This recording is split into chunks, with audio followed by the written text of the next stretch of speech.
Gente querida, gente amada, é um privilégio para mim falar com você aqui da minha casa, falar com você que está me assistindo prioritariamente aqui em Brasília, no Teatro do Sina, na nossa reunião regular aos domingos à noite. Obrigado pelo carinho de me receberem assim, de maneira tão indireta, através de uma projeção.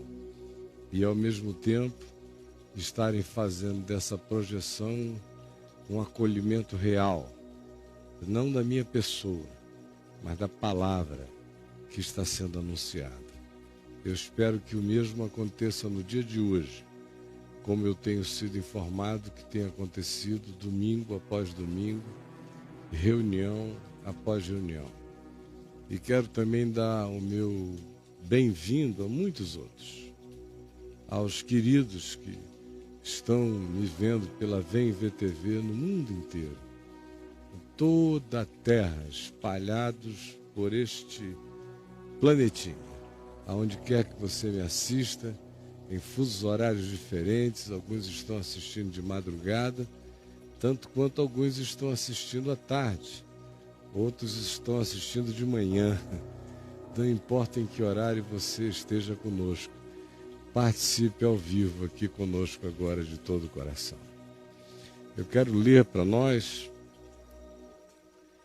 no Evangelho de Lucas, no capítulo 17, do verso 1 ao verso 10, que diz assim: Disse Jesus a seus discípulos: é inevitável que venham escândalos, loucuras, perplexidades, sustos, tropeços, desumanidades manifestas. É inevitável que o impensável, maligno se manifeste. Mas saibam, ai do ser humano pelo qual essas coisas vêm, não como um defeito moral ou de comportamento, mas como deliberação de ser contra a vida, de existir contra o bem, de existir contra o amor, de existir contra a paz. Ai do homem pelo qual essas coisas vêm, ai do ser humano que as institui como caminho para si mesmo, como vereda, e impõe isto ao próximo, de modo que a chegada dele é sempre seguida de susto, de perplexidade, de angústia, da inevitabilidade de um mal que a pessoa parece carregar em si, e até de um determinado prazer em se fazer demonstrar daquele modo. Jesus diz: ai daquela pessoa que existe assim, que vive assim, que provoca isso deliberadamente no outro, praticando algo que seja antivida. Ele não está falando de tolice, não gostei do que ele falou, não gostei do que, não entendi o que aquela pessoa falou, não penso assim. Não estava falando de idiotice. Ele está falando de desumanidades profundas praticadas contra o próximo. Não é guerrinha de palavras, é de ferimentos que atingem a vida, machucam, magoam, arrebentam, assustam, perplexificam, apavoram e deixam outro em estado de sequestro ou de esfacelamento, de esmorecimento, deixam o outro quebrado, deixam o outro sem energia para ser, esvaziam-no. Jesus diz: melhor fora que esse que assim existe contra o próximo e contra a vida, pendurasse ao pescoço uma grande pedra de moinho, uma pedra de moenda, que tritura grãos pesadíssima e a amarrasse como um donut da miséria no pescoço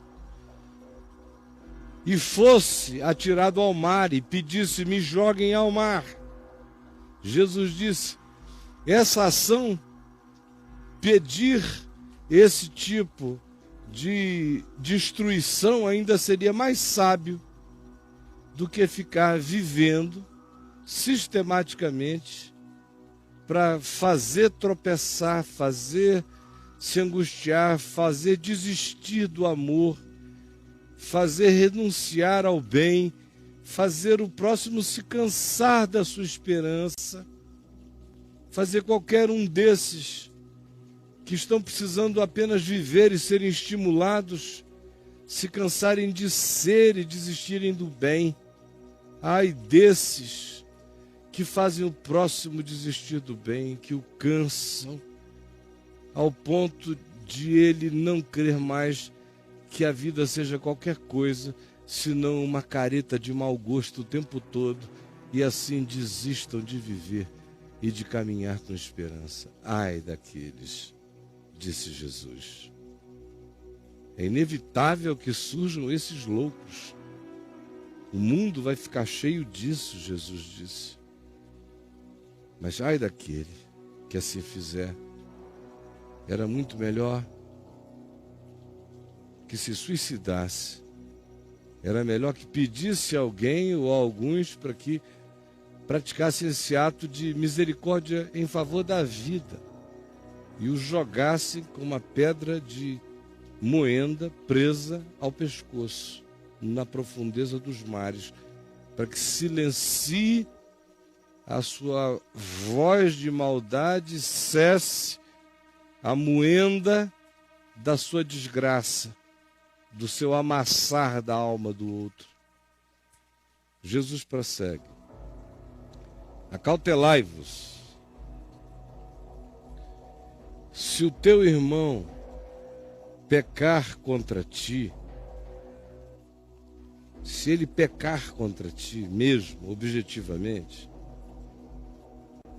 não por uma interpretação tua: não gostei dele, não concordei com o que ele disse.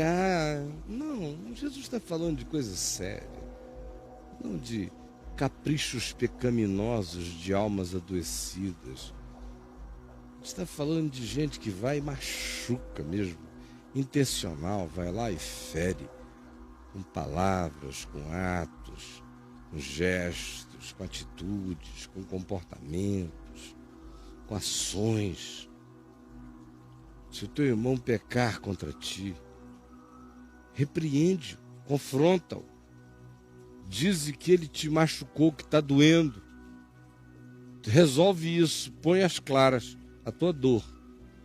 Se ela é verdadeira, se ela está presente, se ela não é apenas uma mania tua de devolução, de briga, de confusão, de discussão, se é algo que transcendeu o seu entendimento, sua compreensão, se é alguma coisa que se cronifica como uma doença praticada contra você,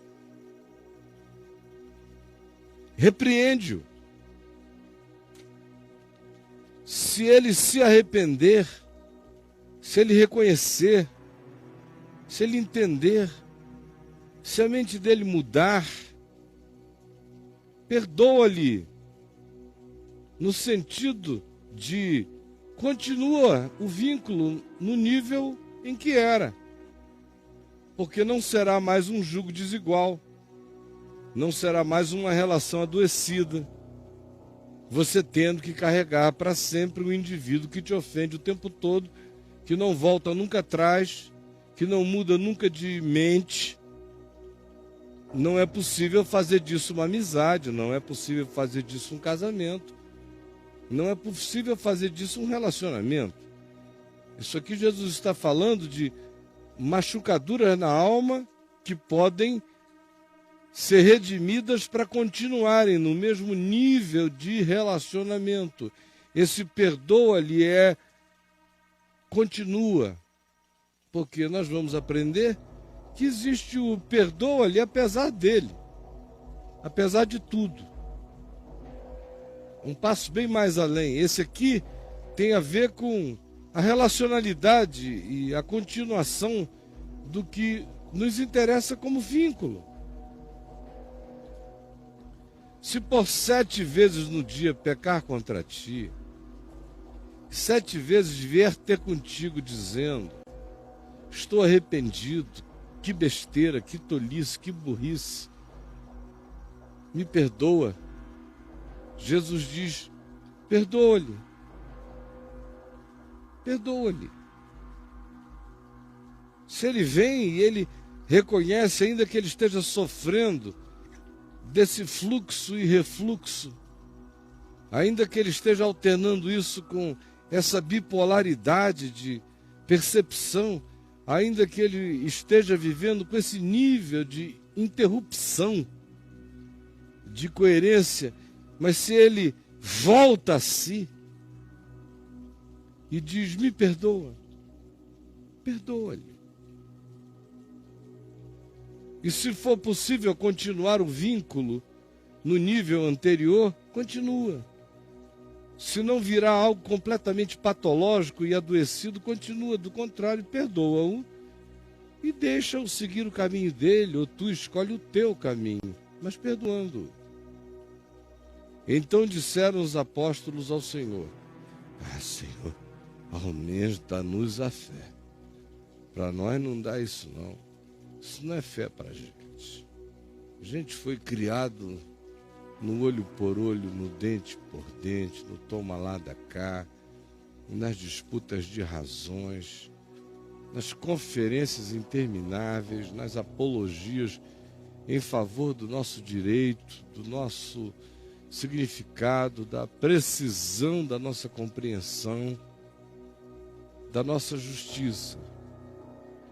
Para nós não dá. A gente não tem alcance para isso. E eles disseram: a gente não tem fé para isso. Porque na realidade, quando a gente está falando de perdão, nós estamos falando de fé. Perdão é, antes de tudo, sobretudo, uma questão de fé. Fé. É um exercício de fé. Perdoar.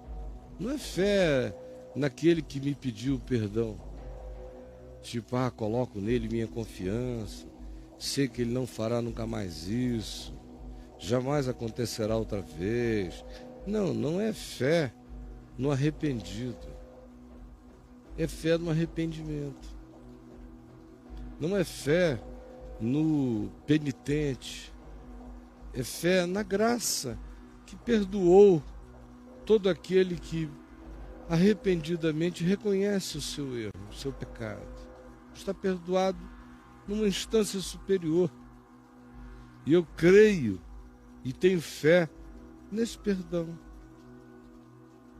Perdão é uma questão de fé, porque tem a ver com a minha fé. Tem a ver com a minha fé. Perdão sempre tem a ver com a minha fé.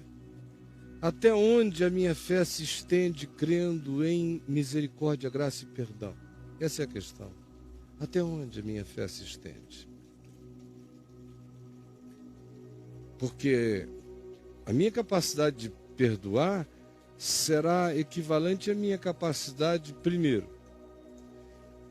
de me ver, me reconhecer como um ser carente de toda graça, misericórdia e perdão.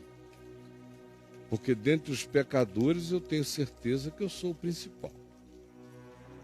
Porque eu tenho essa consciência e me enxergo assim.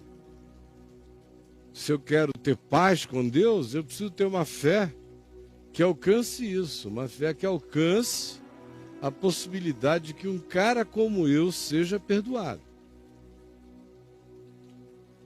Então, se eu acho que eu sou um cara que quase não preciso de perdão nenhum, então eu não vou perdoar quase ninguém. Só vou perdoar os que perderem moralmente de mim só um pouquinho, porque os que perderem muito moralmente de mim eu não perdoarei jamais. De acordo com o meu olhar, o meu escrutínio externo. Então, se eu me vejo um são praticamente perfeito, que quase não precisa de médico, eu serei intransigente, sem misericórdia, sem perdão, para aplicar o coração de ninguém, porque eu vou sempre achar que os outros são todos os grandes idiotas que não vivem uma vida de acordo porque não querem. Porque eu consigo. Estou aí quase 100%. Existo num estado moral de mim para mim que eu posso dizer que alcancei praticamente 100%, minha gente. Quase lá. Não direi que é 100% porque vocês iam pensar que eu sou arrogante, eu não sou. Ora, esse tipo de cara é o diabo. Esse sujeito, Deus me salve dele, Deus me livre dele. Tê-lo por perto é ter demônios te olhando, te enxergando. Foi mais ou menos esse público, foi exatamente esse, aliás, que estava sempre procurando estar à volta de Jesus para perturbar a todos aqueles aos quais a graça de Deus alcançava. São esses indivíduos. Por outro lado, se eu digo, como Paulo diz, fiel é a palavra e digna de toda aceitação, que Cristo Jesus veio ao mundo salvar os pecadores, dos quais eu, Caio Fábio, sou o principal. Aí, como consequência de dizer isso, não como uma verbalização que não transcende o vernáculo, o dito, mas como uma convicção, se eu disser isso entre a boca e o coração, confessando com a boca o que no coração eu creio para a justiça, se for verdade para mim, e se virar coerência, apesar de toda a minha relatividade da minha prática, essa consciência sobre o meu estado de carência total de Deus, o resultado disso é que eu serei misericordioso, generoso, compreensivo, indulgente frequentemente. Não um indivíduo que indulge no sentido de autoindulgência, mas indulge que perdoa. Que olha, que enxerga, que não nega, porque a partir de si mesmo sabe quem o outro é ou como o outro pode ser, porque eu carrego em mim o potencial de todos os homens doentes da Terra, de todos os seres monstruosos do planeta. Esse potencial me habita. Eu reconheço isso, sou grato a Deus por viver sob a graça e de estar sendo conduzido pela misericórdia em triunfo que só depende da suficiência do amor de Deus que vem dele para mim. Por isso, em relação ao meu próximo, Jesus diz que eu tenho que ser misericordioso. Bom, por isso os discípulos disseram: aumenta-nos a fé. Porque perdão é uma questão de fé. Uma fé que faz no mínimo essas 3 leituras. E que aí se enxerga.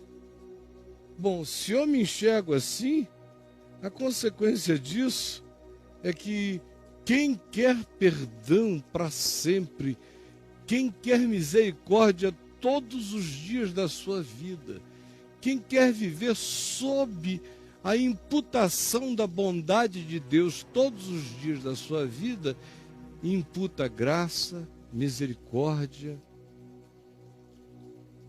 e indulgência generosa para com a condição humana, ao invés de se tornar diabo do próximo. Aumenta-nos a fé, Senhor. Foi o que eles disseram. A gente não chega aí. Respondeu-lhes o Senhor: se tiverdes fé como um grão de mostarda, direis a esta amoreira que estava plantada e enraizada ali perto: amoreira, arranca-te com as tuas raízes e transplanta-te no mar, e ela vos obedecerá. Ela vos obedecerá. Eu acho interessante que Jesus usa essa imagem do transplantar da amoreira, da árvore, da raiz, do que se enraiza na gente, daquilo que botou raízes no chão do meu coração, que me faz perguntar, buscar lembrar, evocar, orar, pedindo para que eu consiga discernir quais são as raízes de amargura, de mágoa, de ressentimento, de aninhamento, de venenos antagônicos à saúde do meu ser. Sim, eu sou chamado a verificar essas raízes e essas penetrações, sabendo, disse Jesus, que se eu tiver fé e tiver hoje a vontade, a decisão, a convicção e a entrega simples, não emocionada, não romântica, mas consciente, lúcida, se eu me submeter ao senhorio, ao comando, à ordem do Evangelho, que diz: perdoa-lhe, perdoa-lhe, perdoa-lhe, perdoa-lhe, perdoa-lhe. Jesus diz que essa raiz será transplantada de mim, arrancada de mim, será jogada na inutilidade, no mar, porque nenhuma moreira vingará no mar. Isso que eu chamo de a raiz da minha amargura, Jesus disse, me obedecerá pela fé. Isso que eu chamo de meu ressentimento, Jesus diz que me obedecerá pela fé. Isso que eu chamo de meu direito de odiar, Jesus diz que se eu decidir que de mim ele sairá hoje, ele me obedecerá. Essa raiva nutrida, essa ira guardada, essa antipatia adulada no meu coração, que eu deixei se transformar em raiz em mim. Se eu decidir hoje, pela fé, se eu não adiar mais, se eu não procrastinar mais, mas se pela fé eu disser, no meu coração, por menor que seja a minha fé, será do tamanho da minha vontade de ficar curado, será do tamanho da minha vontade de me tornar, pelo menos, o ser que eu já entendi, que eu fui chamado para me tornar. Desse tamanho será a minha fé, e a minha fé será no mínimo desse tamanho. Mas se eu tiver pelo menos esta fé de um grãozinho de mostarda, que ainda não mostrou tudo que é, mas já carrega a natureza do que deseja ser, como um grão, como uma semente, já carrega a natureza da proposta. Se eu pelo menos identificar a natureza da proposta do Evangelho semeada em mim, como se fosse um grão de mostarda, e eu então disser, essa palavra que cria, quando é fruto de convicção de quem deu razão ao sentido da vida no Evangelho, esta amoreira de raízes entranhadas me obedecerá na hora. Hoje, obedecerá você. E eu quero perguntar a você, O que é que está plantado dentro de você que precisa sair hoje, precisa obedecer você? O quê? Você sabe dizer. E é uma questão de obediência. É o que Jesus diz. Não tem nada especial acerca disso. Jesus vai desmistificando o perdão, que é uma coisa que a gente adora mistificar. Adora fazer o perdão o inatingível, a coisa inalcançável, o gesto dos gestos, o movimento final. A minha grandeza virtuosa é me tornar perdoador. Não, Jesus diz, é a tua inutilidade tornar-se perdoador. Se você quiser ser pelo menos um servo inútil, perdoe. Porque se você não perdoar, nem inútil você é. Se você não perdoar, nem inútil você é. Ele não está pedindo nenhum favor de mim, não. Ele está me dando uma oportunidade de acabar com a minha inutilidade humana, existencial, espiritual.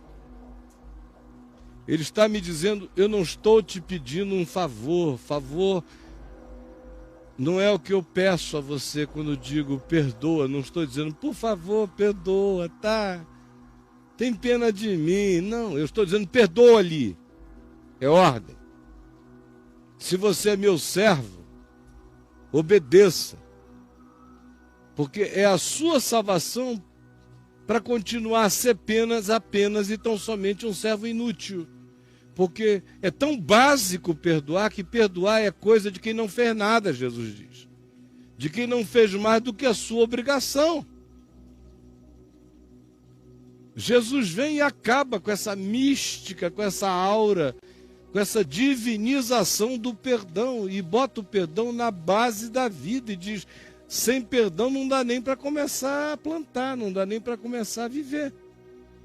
Porque se você perdoar, você ainda está sendo apenas um servo inútil. Por isso não se glorie de perdoar, porque perdoar é o sentido básico da sobrevivência. Não é a coroa de nada. É o chão mais básico sobre o qual a gente começa a erigir algo maior do que a nossa inutilidade existencial, é o que Jesus está dizendo. Aí você diz, mas será? Claro. Perdão só ficou com essa aura divina por causa desse culto à maldade do nosso coração. Que perdão virou essa coisa. Mas Jesus diz, não, é o fundamento da fé. E é para qualquer um. Quem é grão de Deus, carrega em si a natureza da vocação. A natureza da vocação, por menor que seja o grão, já a habita. De modo que se você ativar a natureza da sua vocação, que é ser um ente do amor, e um ente do amor num mundo caído é um ente do perdão, você dirá a qualquer raiz de amargura no coração, sai daqui e ela te obedecerá. Hoje já. E olha só como ele prossegue dizendo que tudo é uma questão de obediência, que não entender a basicalidade disso e querer transformar perdão em divinização do ser é não ter entendido o fundamento primeiro no qual a vida da gente é erigida. Perdoa as nossas dívidas, assim como nós perdoamos os nossos devedores. É onde todo o processo da graça se alimenta e se retroalimenta em mim, em você e em qualquer ser humano do planeta. Pois, Jesus diz no verso 7, qual de vós, tendo um servo no caso aqui sou eu, ele está fazendo a gente sentar no lugar de um senhor para ver se a gente raciocina. Especialmente com as categorias que no primeiro século as coisas se caracterizavam e todo mundo entendia. Qual de vós, tendo um servo, um funcionário doméstico da casa, ocupado na lavoura, ou em guardar o gado, um capataz da casa da fazenda do sítio, lhe dirá a esse servo, quando você voltar, ou quando ele voltar do campo, quando o seu servo voltar do campo, você dirá a ele, porventura, vem cá, meu servo, rapidinho, senta aqui na mesa logo e come, por favor, come. É assim que você faz? Ou Jesus diz, ou não é assim, por exemplo, que antes de dizer, vem aqui, põe-te à mesa, meu querido funcionário, e come, a natureza da relação não é essa? Que você primeiro diga, prepara a minha ceia,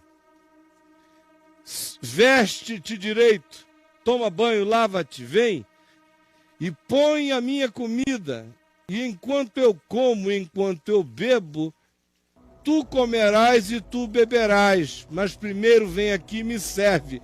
Eu sou o Senhor, tu és o servo. Não é assim que é, Jesus disse.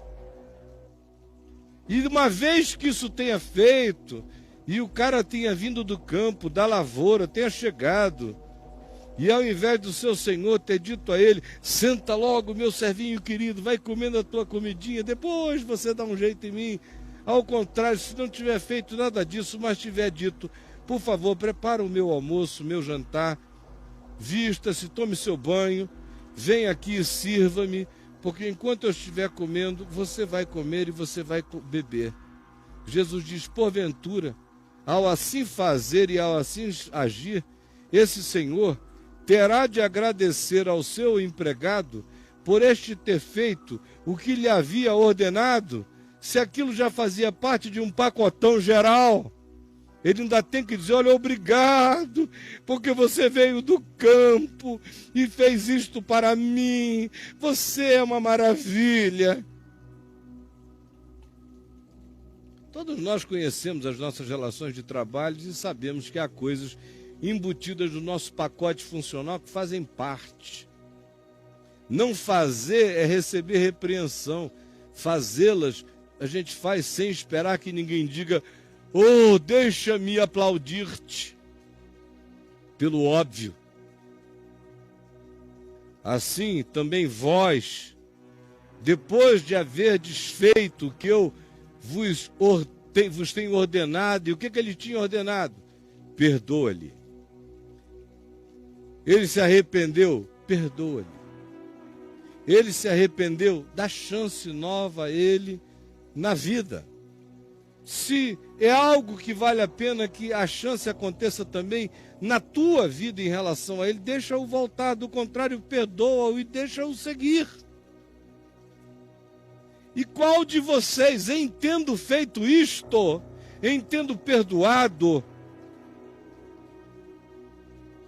esperará que eu fique de pé e diga, oh, que coisa linda, que gracinha, meu servo, você agora perdoa, que bonitinho, eu estou em dívida para com você, sabe, estou em dívida, venha comer, senta aqui, meu servinho, porque eu não sei mais o que eu faço para te agradar, porque você fez o que eu mandei. Obedeceu naquilo que fazia parte do básico da consciência. Você quer o quê? Que eu diga, oh, que esforço. Porque tu perdoaste? Se tu és apenas um perdoado, quem não perdoa, está perdido. Quem perdoa, se tornou apenas um servo inútil. Porque perdão não é coroa de nada, é minha salvação. Irai-vos e não pequeis, Paulo diz. Nem deis lugar ao diabo. Quando eu perdoo, ao invés de cultuar o ódio, a ira, eu não estou ganhando uma coroa. Eu estou salvando a minha alma de dar lugar ao diabo. Quando Paulo diz: perdoemos a ele, todos nós, aquele homem que estava transando com a mulher do pai e que depois se arrependeu. Paulo recomendou aos irmãos lá de Corinto que o perdoassem e que ninguém ficasse retendo nada contra ele para que o cara não fosse consumido por excessiva tristeza. E disse: perdoemos-lo juntos, todos nós. Façamos-lo saber disso, para que Satanás não alcance vantagem sobre nós. Quando eu perdoo, eu não estou ganhando um galardão. Eu estou vencendo o diabo, só isso. De modo que perdoar não é um coroar-me, não é fazer de mim agora um servo útil. Não, é me salvar da minha perdição e me categorizar como um servo inútil, que é aquele que faz o que está ordenado. E o que está ordenado é: recebeu graça, pratique graça. Recebeu perdão, pratique perdão. Recebeu misericórdia do alto ou não? Seja misericordioso. Sua vida é um milagre de bondade, de providência divina. Você come aquilo que você não trabalha para merecer, respira o que você não produz. Você absorve aquilo que você não gerou o dia inteiro. Seja grato. As misericórdias do Senhor se renovam sobre você e sobre mim a cada manhã. E a ordem de Deus é: quer ser meu filho? Haja como eu, que renova misericórdias a todos os dias. Seja longânimo, assim como eu em Cristo vos tenho perdoado, diz o Senhor, assim também perdoai vós ao próximo. E sereis apenas servos inúteis. É preciso acabar. O diabo plantou no coração da gente essa ideia de que perdoar é a coroa de glória, perdoar é a minha salvação, é ficar livre do mal. Se eu não perdoo, o mal me toma. Perdoa as nossas dívidas, assim como nós perdoamos os nossos pecadores, e livra-nos do mal. Porque se eu não perdoo, o mal já me possuiu. É uma ordem de salvação. É uma tirania de bondade. É um juízo de graça. Perdoa-lhe. É um imperativo do déspota do amor. Perdoa-lhe. Isso será apenas tua salvação, não teu galardão. Teu galardão virá dos teus prazeres de amor, de alegria, de bondade. Perdoar é apenas se fazer bem. Perdoar ainda é o ato mais básico que eu pratico em meu favor. Agora preste atenção. Num mundo como esse nosso, que é um mundo caído, cheio de maldade, de ódio, de implicância, de mesquinharia, de gente esquisita, de bipolaridades, mau humor. O cara acorda de um modo, dorme do outro, de repente a gente vê já está do outro. Com a nossa natureza, frequentemente se autoindulgindo, se concedendo cada vez mais, se permitindo. Uma palavra idiota. Toda hora a gente vê os carinhas dizendo: eu me permiti. Quando ele quer dizer que soltou a franga, eu me permiti.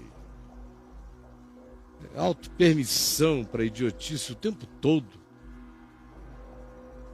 E isso é cultuado em algumas alguns divãs de psicologia, de psicanálise, são estimulados. Você tem que se permitir para todo lado. Nesse planeta onde tudo é doente e adoecido, não adianta a gente ficar falando em amor, porque a gente está apenas cuspindo para o alto. O amor, sim, é galardão. O amor é o que aproveitará supremamente. Amor é o que fica. Porque no fim passará a fé, porque quando eu vir face a face, eu não precisarei de fé.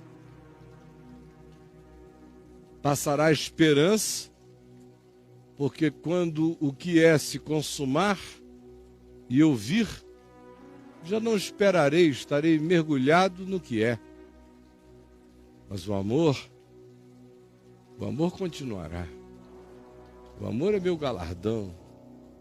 O amor é Deus, Deus é amor. Para o perdão é minha salvação. Por que o perdão é minha salvação? Porque eu sou salvo pelo perdão de Deus. Por isso eu sou introduzido à plenitude do amor. Porque o amor de Deus me perdoou. Agora, o que garante a unilateralidade desse amor que me perdoou a mim, não é se eu vou à missa, frequento cultos, dou dízimos e outras coisas mais, não. Ou endosso algumas causas e distribuo alguns panfletos, isso é palhaçada.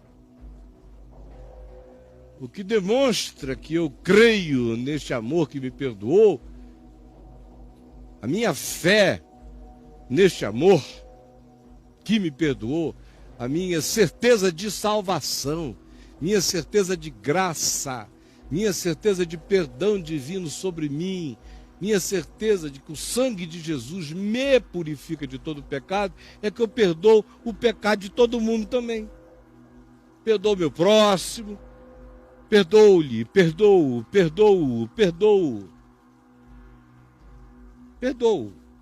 Se nós não ficarmos mais juntos, andamos juntos, mas ele irá embora perdoado. E se precisar de mim, receberá de mim bondade, não maldade, jamais, porque ele está perdoado. E o mal não me penetrará. E eu não estou fazendo isso por causa dele. Antes de tudo, eu estou me protegendo da minha perdição. Quando eu perdoo, eu me salvo. E como resultado disso, eu vou sendo salvo de um monte de outras coisas. Por exemplo, quando pela fé eu decido e entendo que perdão é mandamento básico, é pedra fundamental da consciência do Evangelho, eu vou ficando livre de um monte de coisas, inclusive de paranoias. De onde vêm as paranoias? Paranoias têm normalmente dois nascedores. Um objetivo e um subjetivo. Qual é o objetivo? Existe paranoia objetiva? Existe. Quando existe uma causa para deflagrar o processo. A causa foi concreta. Alguém não gosta de você, fala de você, não esconde isso, boicota a tua vida, já deixou isso claro. Agora, como é que daí se desenvolve uma paranoia? É quando toda vez que esse cara, eu imagino que ele existe para mim. Se ele estiver sentado num bar, é sobre mim que ele está falando. Se ele estiver dando uma massa numa menina, eu já vou imaginar que ele está falando no ouvido dela: deixa eu te beijar aqui, porque aquele cara não pega ninguém lá não, que é só para fazer mal a ele. Um dia esse sujeito me fez mal, mas agora, onde quer que eu veja, em qualquer situação, em qualquer circunstância, eu vou estar sempre imaginando que a existência dele é contra mim. Aí virou paranoia. Já é uma mente paralela, exacerbada, exagerando, coisas que tiveram um nascedouro concreto. e podem até manter um percentual de tal concreção. Mas a exacerbação, o aumento, a fantasia é paranoia. Segundo nível de paranoia é a totalmente subjetiva. Aquele a quem eu atribuo a confabulação, a conspiração, a raiva, a zanga, a antipatia, o ódio, a amargura, o que quer que seja contra mim, não tem nada disso contra mim, não está pensando em mim, não se ocupa comigo, às vezes nem me conhece tão bem, não pensa mesmo, está em outra. Mas algo nele me perturba, ou ele tem coisas legais que botam em realce as que eu não gosto em mim, ou ele tem coisas ruins que são as mesmas escondidas em mim, mas eu não quero identificar, e por isso, ao invés de conhecê-las em mim, eu prefiro odiá-las nele. Ou porque ele me lembra alguém que me traumatizou, ou ele cheira como alguém que me fez mal, ou ele tem uma risada de um tipo que não me agrada. Só Deus sabe como isso vem, como brota, ou não é nada disso. Ele não é nada disso, mas na minha cabeça ele é uma outra pessoa. Eu olho para ele e não o enxergo em nada. Eu olho para ele e o cubro com um holograma que é uma projeção da minha doença, da minha invenção. Aí eu quero dizer uma coisa a você. Até a paranoia só é de fato curada pelo perdão. Porque você vai ter que perdoar o seu fantasma. Vai ter que perdoar a sua construção, vai ter que perdoar a sua invenção. Mesmo que você sofra de alguma disfunção neural, mesmo que você tenha sido acometido por esquizofrenia, até para ser um esquizofrênico do caminho santo, você precisa perdoar a aparição, precisa perdoar a voz perturbadora, precisa não guerrear com a impressão maligna, precisa falar com a perturbação a partir da cruz e dizer: Pai, perdoa-lhes, porque não sabem o que fazem, nem eu sei o que ouçam. Eu estou perdoado e a minha paranoia também.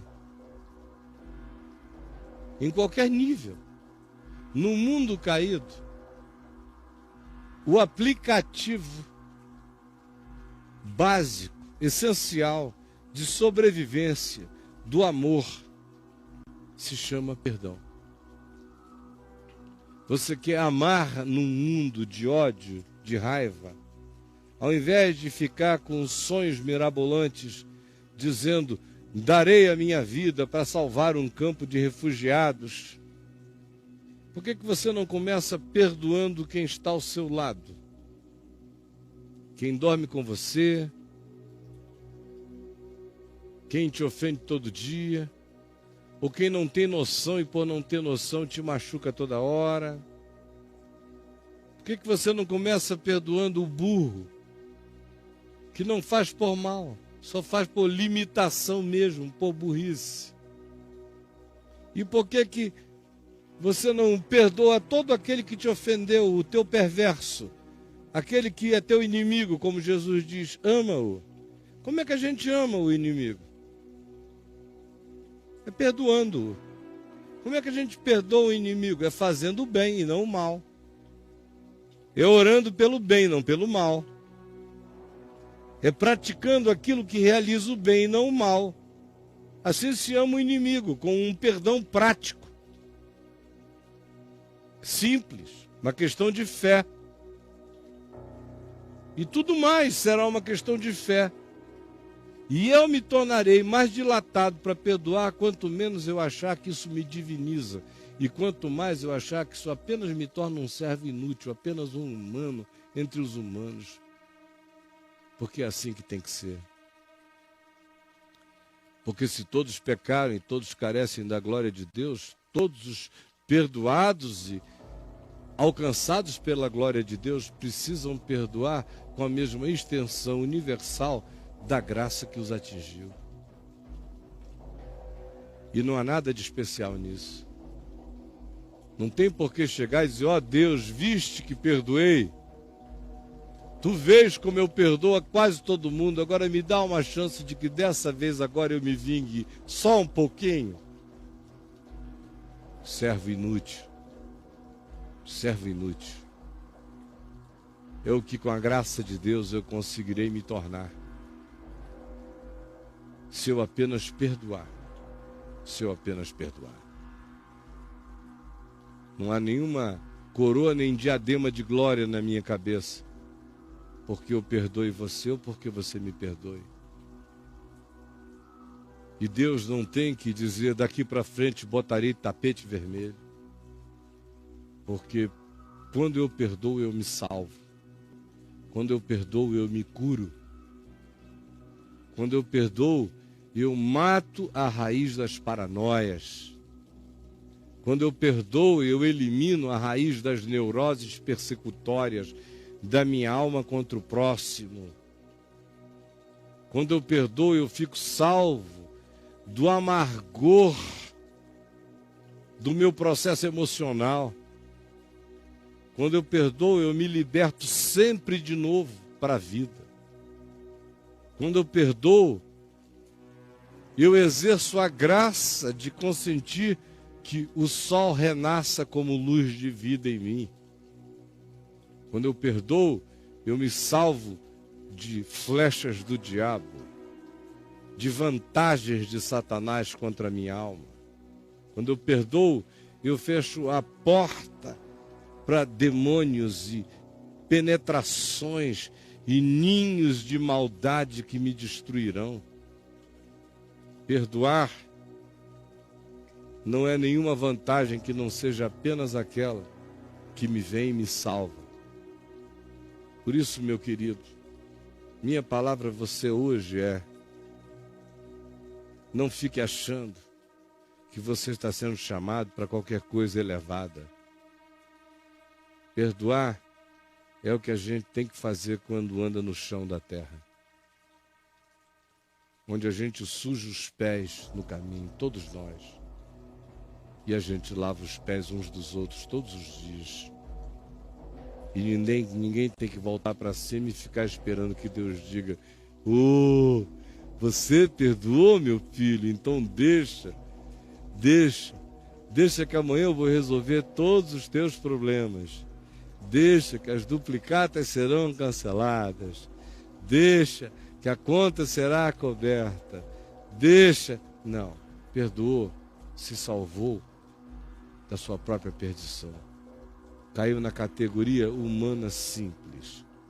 Ser um ser humano simples, um servo inútil, já é um galardão no mundo caído, onde nós somos, na maioria das vezes, gente menos que inútil, onde a gente trabalha contra a vida, onde a nossa mornidão, a nossa paralisia, a nossa imobilidade, a nossa omissão são pecaminosas até ao fim. Pelo menos perdoar, pelo menos dar razão a Deus, pelo menos dizer amém e dizer também assim farei, me levantar e servir, e não ficar esperando aplausos de anjos, é me salvar da minha idiotice, é me salvar da divinização do perdão que paralisa a vida, é me colocar na condição humana de um servo inútil, que está fazendo apenas aquilo que foi mandado, e o que foi mandado é apenas aquilo que me salva o ser. Não há nenhum mandamento de Deus que seja um capricho de Deus para ele ou para anjos. Todo mandamento de Deus é apenas para me salvar o ser. Salvemo-nos de nós mesmos e desta geração perversa. Jesus, eu oro por mim, que às vezes me engano e fico achando que perdoar foi um estender, foi um dilatar, foi um virtuar-me, foi um divinizar-me, quando na realidade é apenas o mais básico humanizar-me. E é sobretudo me salvar da minha perdição, da perdição, da amargura que me mata, da introjeção, do mal ferido que me contamina e me destruirá. É a salvação da perdição, das raízes de amargura e também do desenvolvimento de paranoias, de manias de perseguição. É o quebrar dos mundos paralelos na mente. É o plantarmos-nos exclusivamente no chão daquilo que se vê, que se ouve. No perdão, a gente também é salvo de um mundo de conjecturas, de maquinações, de elaborações, de pensamentos paralelos, sempre contra o próximo, sempre aumentando tudo, sempre nos tornando mais maliciosos, sempre nos piorando, sempre nos desumanizando. Por favor, salva-nos para nos tornarmos pelo menos servos inúteis, que são os que dão razão a Ti e que não se glorificam por simplesmente obedecerem aquilo que nos salva. Salva-nos desse engano de querermos galardão por obedecermos apenas aquilo que nos salva. Salva-nos da meritoriedade que nos habita e que paralisa o Evangelho em nós. Porque aonde quer que haja uma expectativa de mérito na minha alma, ali é um lugar onde o Evangelho não se dilatará, nem crescerá, nem a minha fé aumentará, porque a fé só aumenta no não mérito, quando eu sou servo de todos, porque eu sou servo de Deus. E quando perdoar é me salvar e é me colocar na posição quebrantada de apenas andar entre os humanos, que são apenas humanos, na presença de Deus e do Filho do Homem. Realiza esse entendimento em mim, nos meus amigos, nos meus irmãos, em todo mundo em quem a Tua palavra esteja chegando agora. No Teatro Dulcina e na terra toda. É o que eu te imploro agora, em nome de Jesus. Amém, amém.